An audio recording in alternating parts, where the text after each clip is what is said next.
Pernah kepikiran nggak soal ini? Bukan kakek nenek buyut Anda atau kakek dari kakek buyut, tapi leluhur Anda dari 10.000 generasi yang lalu. Untuk menjawabnya, kita harus melakukan perjalanan yang luar biasa, jauh ke masa lalu. Nah, di kupasan kali ini kita akan melakukan sebuah perjalanan yang sangat unik yang terinspirasi dari buku karya Richard Dawkins. Kita akan berziarah, tapi bukan ke masa depan. Sebaliknya, kita akan kembali ke fajar kehidupan itu sendiri.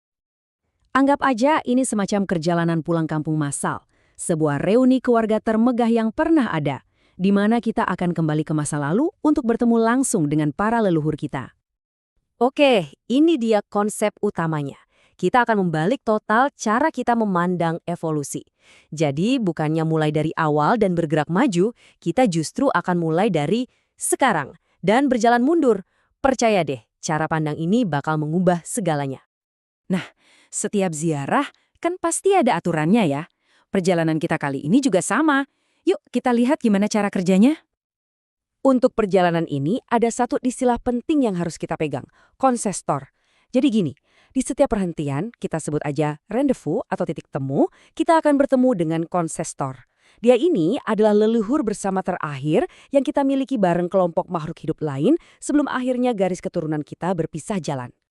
Jadi, alurnya gini, kita mulai dari posisi kita sekarang sebagai manusia modern. Lalu, kita berjalan mundur menembus waktu. Nanti, di titik-titik tertentu, kita akan berhenti di sebuah rendezvous untuk ketemu leluhur yang sama-sama kita miliki dengan kelompok lain. Coba bayangin, ketemu nenek moyang kita bareng simpanse, terus mundur lagi ketemu leluhur bareng reptil, bahkan serangga. Setiap pertemuan ini bakal mengungkap sesuatu yang luar biasa. Oke, siap? Perjalanan kita menembus waktu yang super dalam dimulai sekarang. Biar kebayang ya, seberapa jauh perjalanan kita ini. Pertemuan pertama kita sama leluhur simpanse itu cuma sekitar 6 juta tahun lalu. Tapi kita bakal lompat jauh lebih ke belakang, sampai 310 juta tahun lalu buat ketemu leluhur para reptil. Dan bahkan lebih dari 0,5 miliar tahun buat ketemu nenek moyang kita bareng serangga dan cacing. Gila kan? Perhentian pertama kita ini bisa dibilang masih baru banget. Dalam skala waktu evolusi, momen kita berpisah dengan sepupu kera besar kita ini tuh rasanya kayak baru kemarin sore.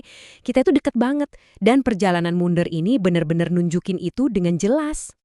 Nah, di sini nih kita baru sadar betapa dalamnya hubungan kita semua.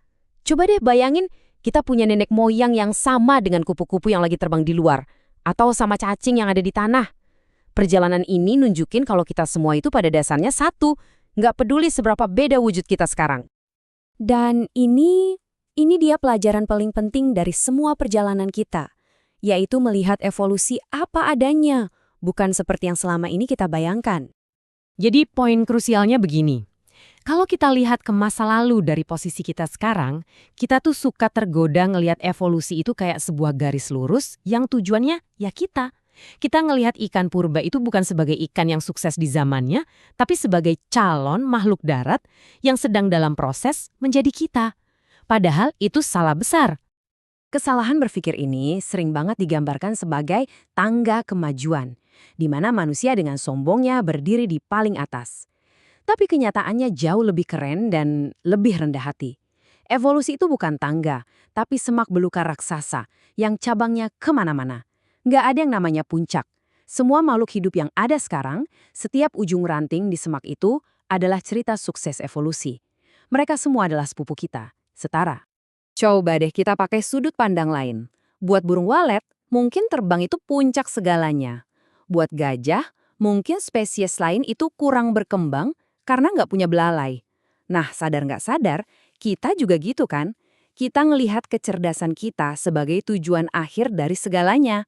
Padahal setiap spesies bisa aja salah kaprah melihat keunggulannya sendiri sebagai tujuan utama evolusi. Jadi, di mana dong posisi kita di pohon kehidupan yang raksasa ini? Setelah perjalanan jutaan tahun ini, kita sampai pada satu kesimpulan yang paling mendasar.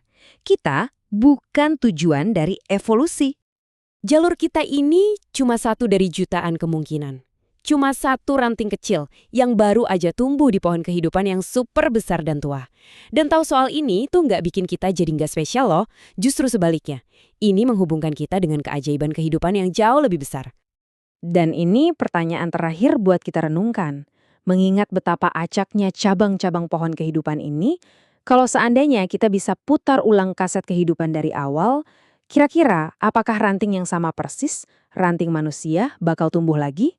Jawabannya mungkin aja enggak. Dan pemikiran itu, wah mungkin itu pelajaran yang paling luar biasa dari semuanya.